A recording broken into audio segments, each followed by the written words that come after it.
You sit down at your desk. You have a clear plan, a deadline, and you have every intention of getting to work.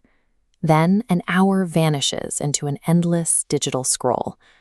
We are taught that highly successful people possess an endless supply of drive. The popular story says that if you want to achieve great things, you simply need to summon more passion and willpower. But top performers do not rely on how they feel. They treat motivation as a highly unstable, unpredictable chemical byproduct. It flares up and it burns out entirely under pressure. Instead of hoping to feel inspired, they engineer strict, non-negotiable routines and workspaces. They design their physical surroundings so that the work happens completely independent of emotional consent.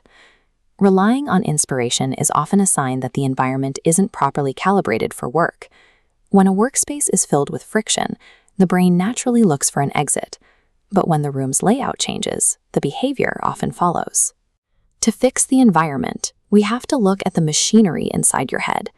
The human brain is not built for modern, complex labor. It is an energy conservation engine, optimized purely to keep you alive in the wild. This animation shows a specific region of the brain called the anterior cingulate cortex, or ACC. Think of the ACC as a biological scale, constantly weighing the energy a task requires against an immediate survival payout. When you sit down to build a spreadsheet or write a report, your brain looks for an immediate biological reward. Finding none, the scale tips. It flags the mental effort as a severe threat to your energy reserves and actively rejects the task.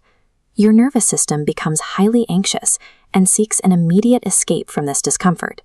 It reaches for a quick hit of unpredictable novelty, like a social media feed, which hijacks your attention network and soothes the panic.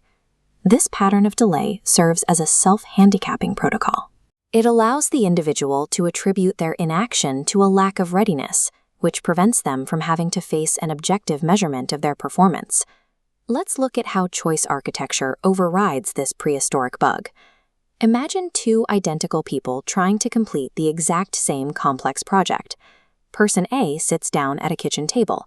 They feel highly motivated, but their smartphone sits face up next to the keyboard, and they have 14 different browser tabs open. To get anything done, Person A has to burn raw mental energy constantly fighting off the urge to check notifications. The brain quickly depletes its fuel, leading directly to frustration and task abandonment.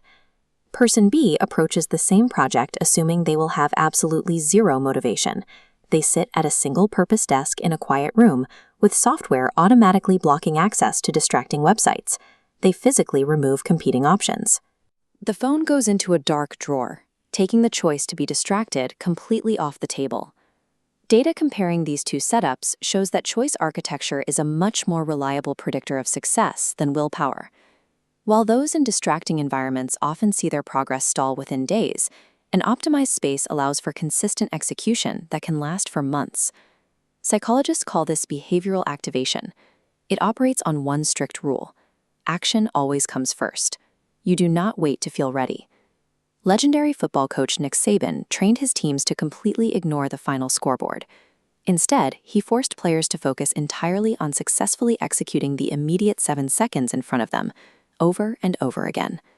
Acclaimed author Stephen King uses a rigid daily routine as his armor against the friction of writing.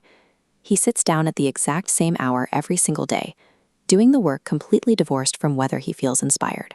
By scheduling absurdly small, consistent actions, you build momentum.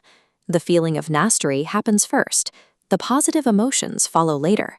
Rigid schedules automate dozens of small daily choices.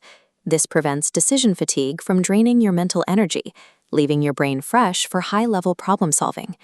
To build this for yourself, start by designing a single-purpose workspace. Deploy hard constraints, like automated website blockers, binding your attention to the task before you even sit down.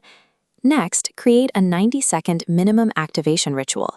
Open the specific document, set a mechanical timer, place devices out of sight. Execute these physical steps no matter how tired or uninspired you feel. Finally, practice aggressive self-compassion. When you slip up and lose focus, do not panic or punish yourself with guilt. Treat the failure as a neutral piece of data and use it to tighten up the constraints of your room. the spark of motivation is temporary. Stop waiting for it. Build the right physical constraints around your work, and you will execute automatically.